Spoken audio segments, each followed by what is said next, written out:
주님의 평강이 우리 성도님들에게 가득하기를 축복합니다.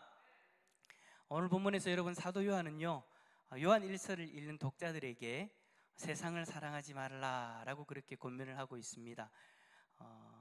근데 권면을 하는데 참 그 한 절 한 절의 그 말씀을 통해서 느껴지는 것이 뭐냐면, 참 사도 요한이 요한 1서를 읽는 독자들에게 진심을 다하여 말하는 것 같은 그런 것들이 참 느껴져요.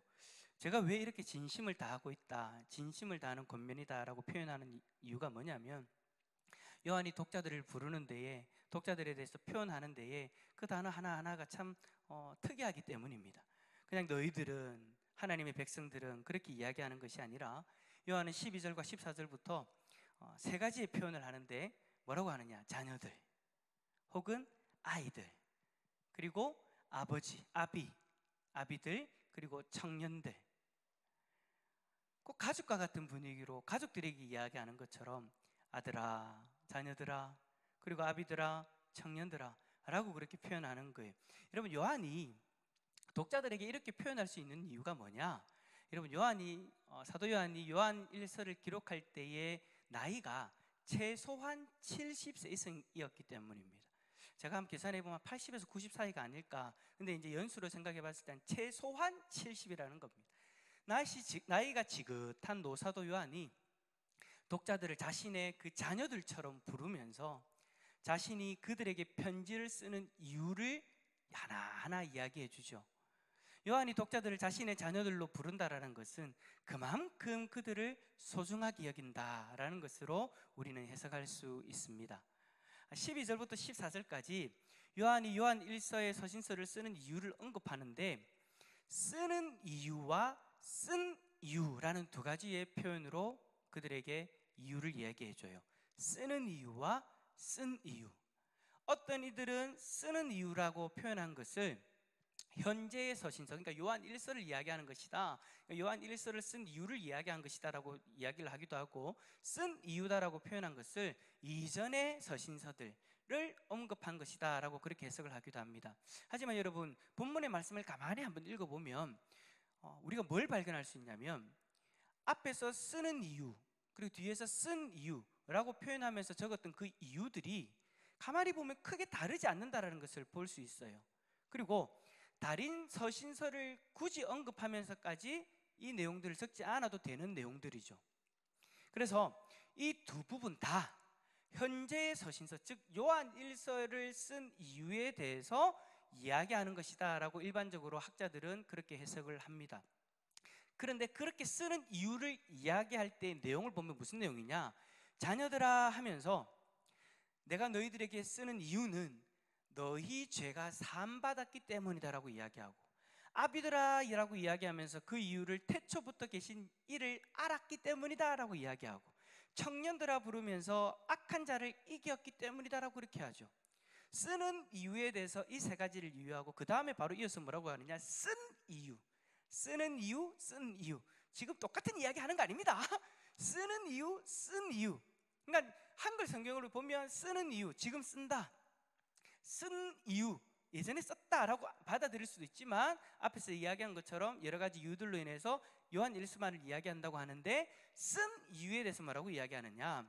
자녀들아라고, 아이들아라고 그렇게 부르면서 너희가 아버지를 알았기 때문이고, 아비들아 내가 너희들에게 쓰는 이유는 태초에 계신 이를 알았기 때문이고, 청년들아 내가 너희들에게 쓰는 이유는 너희가 강하고 하나님의 말씀이 너희 안에 거하시며 흉악한 자를 이겼기 때문이다 라고 이렇게 설명을 하고 있어요. 자 보세요, 여러분, 두 가지 쓰는 이유와 쓴 이유를 비교해 보면 달라요? 비슷해요? 비슷하잖아요, 그죠? 비슷한 내용들이에요. 어차피 같은 내용이다라고 까지 이야기할 수 있죠.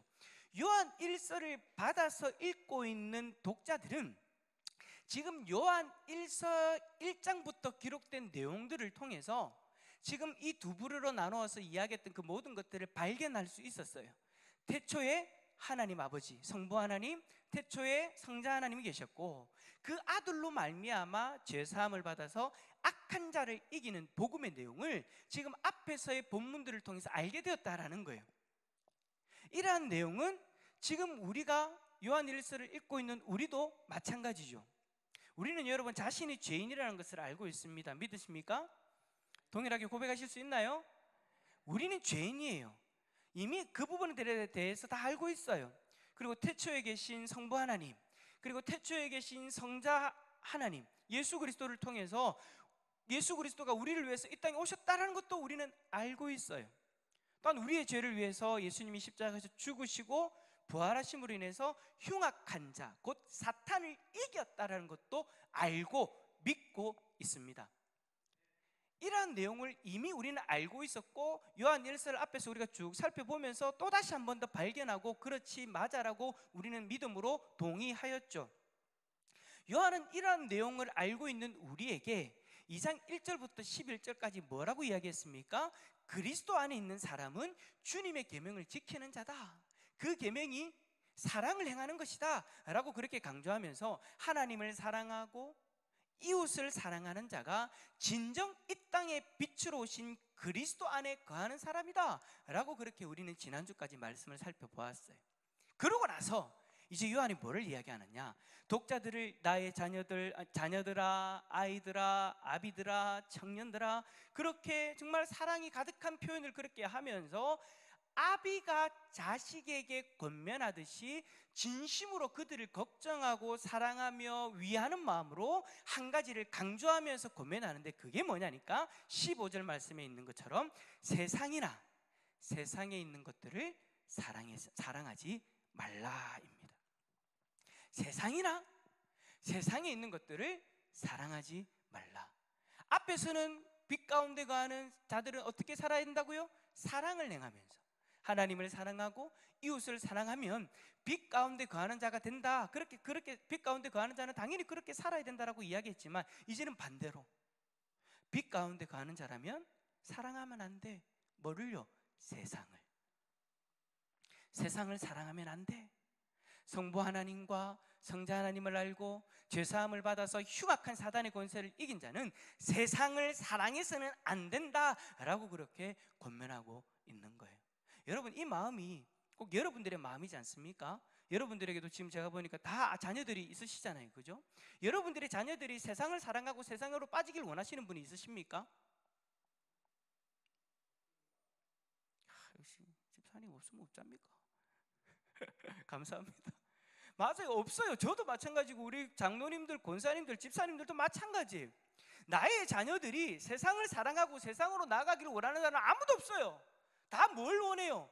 예수 그리스도를 사랑하고 하나님만 섬기기를 원하잖아요. 할렐루야. 그 마음이 여러분 오늘 요한의 마음이었다라는 거예요. 지금 요한 1서를 읽고 있는 독자들을 향한 요한의 그 마음, 아비와 같은 마음으로, 그 사랑이 가득한 마음으로 진심 어린 권면을 하고 있다라는 거죠. 여러분 그렇습니다. 우리는 하나님을 사랑하고 이웃을 사랑해야 되는 존재이지 더 이상 세상을 사랑해서는 안 되는 존재예요. 근데 참 그럼에도 불구하고 가끔씩은 여전히 세상을 사랑하고 있는 우리들의 모습을 발견할 때가 있죠. 여러분, 세상의 것이 무엇입니까? 우리 16절 말씀 한번 읽어볼까요? 16절입니다. 시작. 이는 세상에 있는 모든 것이 육신의 정욕과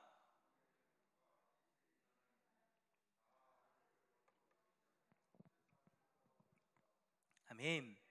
자, 세 가지를 이야기해요. 세상의 것 세 가지. 첫 번째는 뭐냐? 육신의 정욕.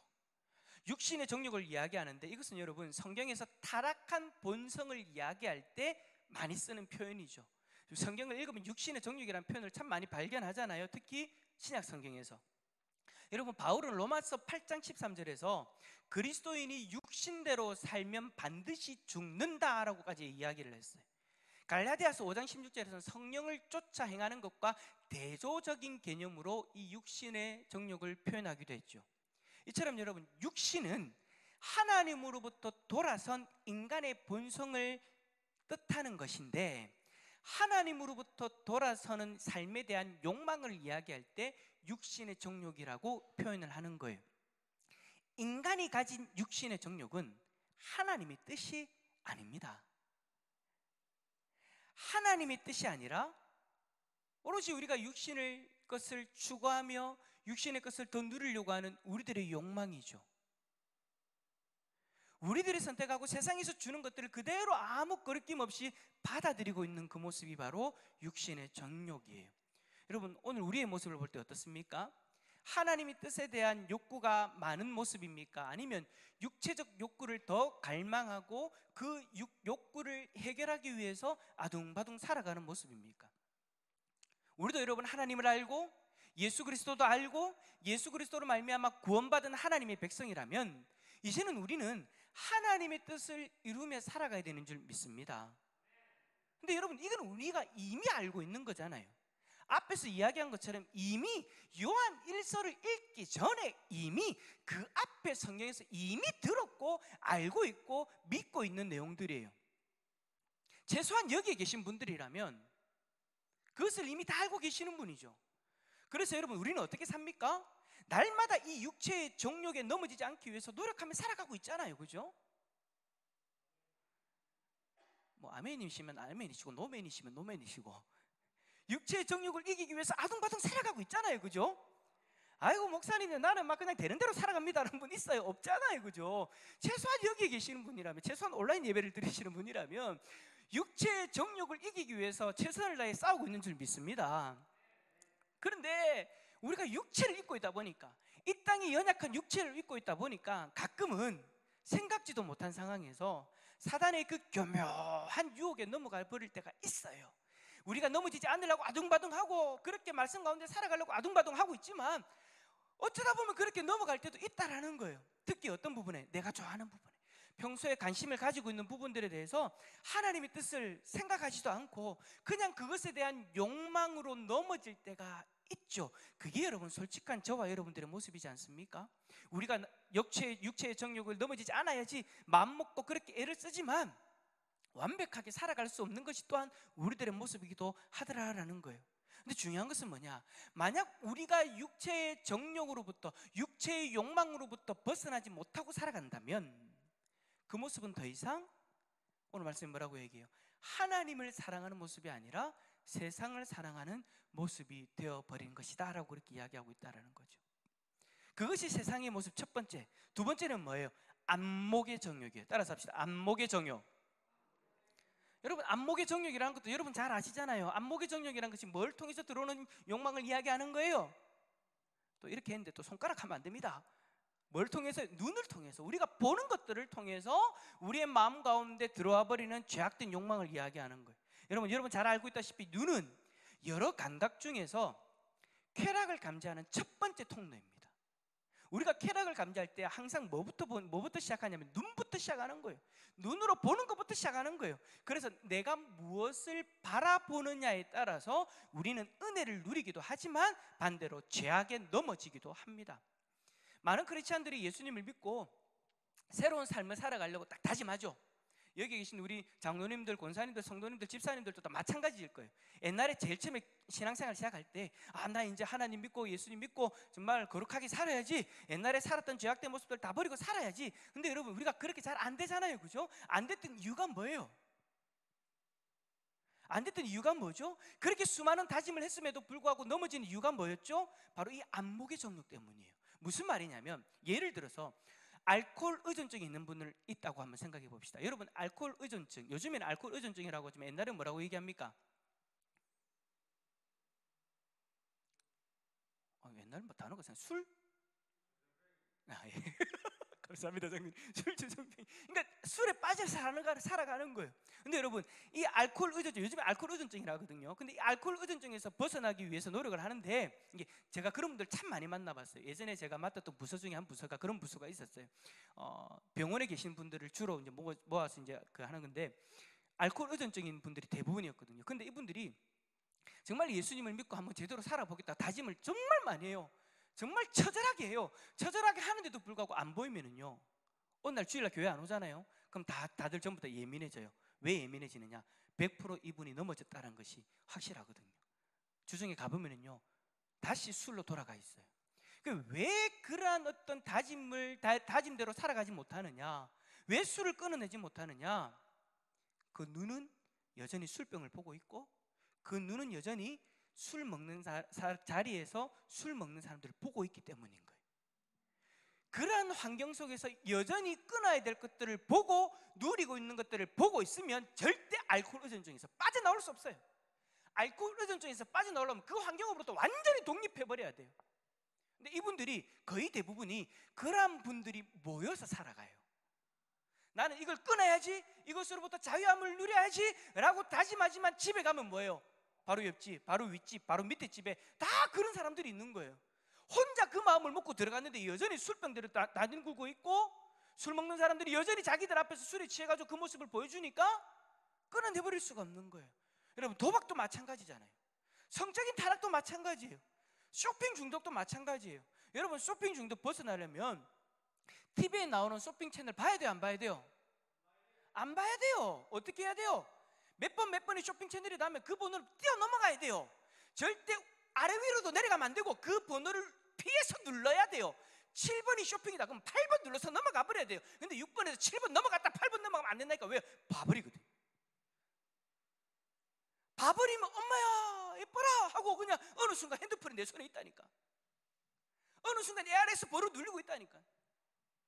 그만큼 여러분, 보는 것이요 정말 중요하다라는 거예요. 우리가 우리의 삶 가운데 끊어내버려야 될 죄가 있다면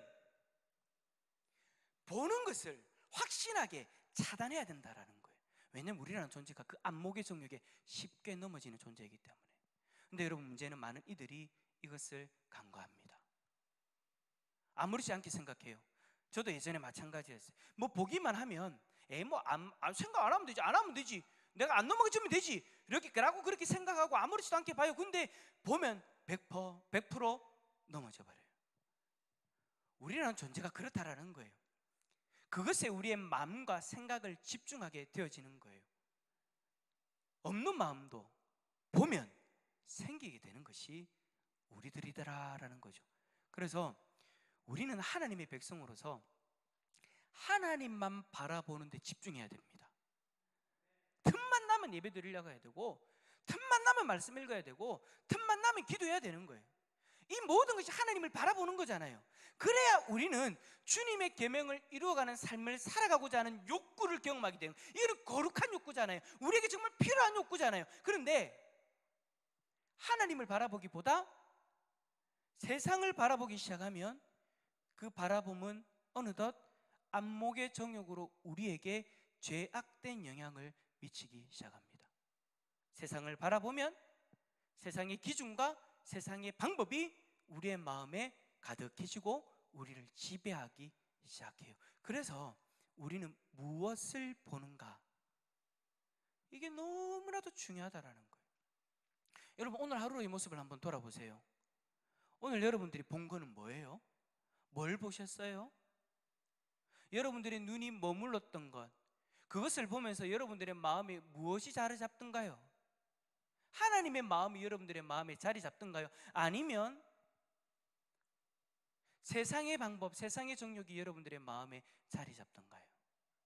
우리가 세상을 바라보았다면 세상의 것들이 자리 잡았을 거고, 세상의 것들이 자리 잡아서 안목의 정욕으로 우리를 넘어뜨리려고 했을 것이고, 우리가 하나님을 바라보았다면 은혜의 거룩한 욕구를 경험하게 되셨을 거예요. 이것이 두 번째 세상이 우리에게 주는 것입니다. 세 번째는 뭡니까? 이생의 자랑입니다. 이 이생의 자랑이란 건 말 그대로 자랑하는 거예요. 내가 가지고 있는 거, 세상에서 누리고 있는 거 자랑하는 거예요. 이 단어들을 여러분 야고보서 4장 16절에서 뭐라고 표현하냐면 허탄한 자랑이다. 우리가 이 땅 가운데에서 내가 가지고 있는 것들 자랑하는 것이 어떤 자랑이라고요? 허탄한 자랑이다.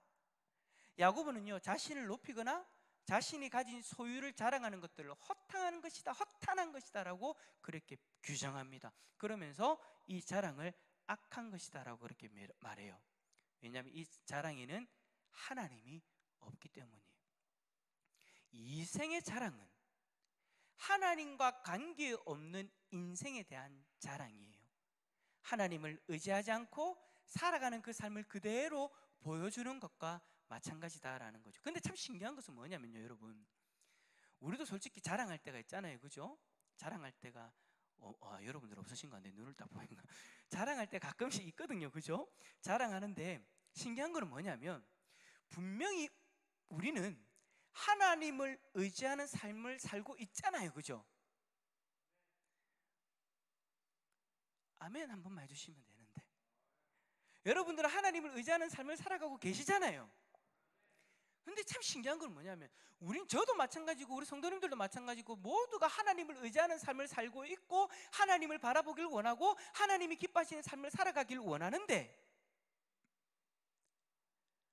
그러한 삶을 살아가는 우리들에게도 가끔씩 나 자신을 자랑할 때가 있더라는 거예요. 내가 가진 돈, 명예, 학력, 자녀 등등 우리는 여러분 이생을 자랑할 때가 있어요. 분명히 하나님을 의지하는 삶인데도 불구하고 신기하게도 이생의 자랑에 빠질 때가 있더라는 거예요. 저는 참 이게 너무 신기해요. 분명히 한 사람 한 사람이 하나님 앞에 귀하거든요.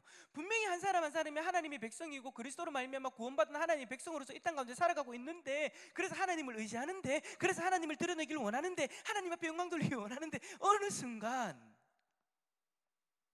가끔씩 나 자신을 드러내고 자랑할 때가 있더라는 거예요. 내가 가지고 있는 건 에이 이거 하나님 주신 은혜야라고 하면서 은근슬쩍 그렇게 하면서 나 자신을 드러낼 때가 있더라는 거예요.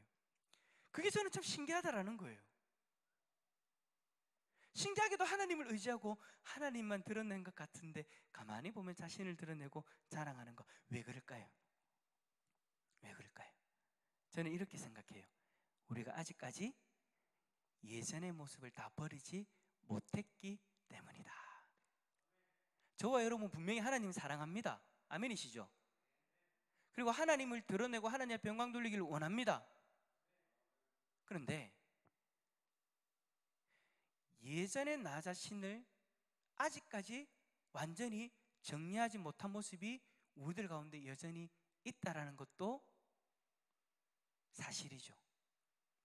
그러다 보니까 하나님 백성으로서 하나님을 사랑하고 하나님을 의지하고 하나님을 드러내고자 하는 거룩한 욕구로 살아가기도 하지만 여전히 내 안에서 내 안에 이생의 자랑을 누리며 실행했던 살았던 그런 모습들 또한 여전히 우리들 가운데 잔재해져 있기 때문에 그 모습이 우리들의 삶 가운데 부딪히면서 어떨 때는 이 모습이 크게 드러났다가 어떨 때는 이 모습이 드러나고 있는 거죠. 우리가 육신의 정욕과 안목의 정욕 그리고 이생의 자랑을 여러분 다 버리려면요 필요한 게 뭘까요? 우리들의 삶 가운데 여전히 잔재해져 있는 그런 모습들을 완전히 정리하기 위해서는요 먼저 우리 자신의 모습을 인정할 수 있어야 됩니다. 나에게 여전히 육신의 정욕이 있고 안목의 정욕이 있고 이생의 자랑이 여전히 나의 삶 가운데 있다라는 것을 발견하고 인정할 수 있어야 이것을 정리하기 위해서 하나님 앞에서 몸부림칠 수 있다라는 거예요. 근데 내가 인정을 하지 않잖아요. 나는 이제 육신의 정욕 없어, 안목의 정욕 없어, 이생의 자랑 하지 않아 라고 그렇게 단정 짓고 살아가는데 여전히 주위에 있는 사람들은 그것들을 다 보여지는 상황이라면 우리는 절대 그 모습을 정리하지 못해요. 왜요? 내가 인정하지 않기 때문에. 이거는 그것과 같은 거예요. 우리가 하나님 앞에서 나 자신이 죄인이다라는 것을 인정하는 것 같은 거예요. 여러분 하나님 앞에서 죄인임을 인정하십니까? 우리가 구원받는 이유가 뭐예요? 지금 여러분들이 완전히 의로워서가 아니잖아요. 우리는 예수 그리스도의 이름으로 말미암아 구원받는 존재예요. 우리가 믿는 예수 그리스도의 의로 말미암아 하나님이 우리를 의롭다 여기셔서 천국으로 데리고 가시는 거예요. 그렇다면 여전히 여러분 우리는 이 땅에서 죄인임을 인정해야 되고 날마다 우리의 모습을 돌아보면서 회개의 자리로 나가야 되는 거죠. 그 회개의 모습 속에 이런 것들이 들어가 있는 거예요. 육신의 욕망과 안목의 정욕과 이생의 자랑, 이것을 인정할 수 있어야 우리는 하나님 앞에서 나에게 잔재해져 있는 그 예전의 모습들을 하나하나씩 끊어버릴 수가 있다라는 거죠. 그러려면 어떤 시간이 필요할까요? 나 자신을 냉철하게 돌아보는 시간이 필요합니다. 그 시간이 어떤 시간입니까? 말씀을 보는 시간이고 기도하는 시간이고 예배를 드리는 시간이죠. 여러분 중에 지금 잠언 쓰고 계시는 분들 계시죠? 복음서 쓰고 계시는 분들도 계시죠? 여러분들이 성경 필사를 한 절 한 절 옮길 때마다 그 말씀 한 절 한 절을 옮기면서 우리 자신의 모습을 돌아볼 수 있어야 된다라고 제가 그때 권면을 드렸잖아요. 그죠? 그냥 옮기면 안 돼요. 가나다라 마바사 가나다라 아무 의미도 생각하지 않고 해라 하지 마라 그것만 그러면 안 된다니까. 딱 옮기면서 여러분 잠언이란 말씀, 잠언 말씀을 가만히 보면 우리의 인생을 그대로 다 설명해 놓은 거잖아요. 이렇게 하면 안 돼, 저렇게 하면 안 돼. 우리의 삶에서 하나하나 얼마나 구체적으로 우리의 삶을 다루고 있습니까? 그러한 삶을 다룰 때마다 우리의 모습을 다뤄야 되는 거예요. 그리고 우리의 모습을 돌아보고 하나님 앞에서 몸부림칠 수 있어야 되죠. 여러분, 그게 우리에게 은혜인 줄 믿습니다. 근데 이제 그런 분들이 있어요. 제가 이제 그런 분, 어느 권사님한테 그 이야기를 들었어요. 아, 목사님, 근데 저는 필사를 하라고 해서 하긴 하는데 저는 필사하면서 말씀을 묵상은 참 힘들어요. 저도 한번 저도 해보잖아요. 해보면 이게 진짜 안 되더라고요. 한자 한자 옮기면서 나 자신을 돌아본다는 게 정말 어려운 일이에요. 정말 집중을 해야 되고 적고 나서 다시 한 번 더 묵상하는 시간들을 가져야 그게 가능한 거예요. 그러니까 우리가 여러분 단순히 그냥 옮겨 적는다라는 목적을 가지고는 이게 불가능한 거예요. 옮겨 적으면서 자신을 스스로 돌아볼 수 있는 시간을 가져야 되죠. 근데 이제 지금의 문제는 뭐냐? 우리는 10월 말까지 잠언과 복음서를 다 적어야 된다라는 거예요. 복음서까지 힘들다면 잠언을 우리가 10월 말까지 적어야 되는데 이게 여러분 시간이 여러분들 많이 걸리시잖아요. 그래서 여러분, 그렇다면 우리는 스스로를 돌아볼 수 있는 시간이 언제냐? 오늘 같은 예배를 통해서예요. 여러분, 오늘 말씀을 보세요. 누구에게 하는 얘기예요? 나에게 하는 얘기예요. 여러분 각자에게 하나님 주시는 말씀인 거예요. 이 말씀을 통해서 앞에서 김옥일 목사 딴 얘기 안 하잖아요. 말씀을 설명하고 있잖아요. 여러분들의 삶, 우리의 삶 가운데 빗대어 보자라고 이야기하고 있잖아요. 그러면 여러분 말씀을 그대로 나 삶에 딱 비춰봐야 되는 거예요. 그래서 우리들의 모습 가운데 이 모습이 문제라는 것이, 나의 모습 가운데 이 모습이 문제라는 것이 보여지면 어떻게 해야 돼요? 그거 붙잡고 하나님 앞에 회개해야 되는 거죠. 이것이 은혜인 줄 믿습니다. 나의 죄악된 모습이 하나님께로부터 온 것이 아니라 세상으로부터 온 것인데 그것을 깨닫고 회개하면서 하나님만 사랑하는 인생으로 변화되는 것을 경험한다면 여러분, 이것보다 더 큰 은혜는 없어요. 할렐루야. 저는 우리 모두가 이러한 은혜를 누렸으면 좋겠습니다. 여러분, 우리가 이러한 은혜를 경험하잖아요. 그러면 17절의 복된 말씀이 나의 말씀이 되는 거예요. 자, 17절 말씀 읽어봅시다. 17절입니다. 시작. 이 세상도,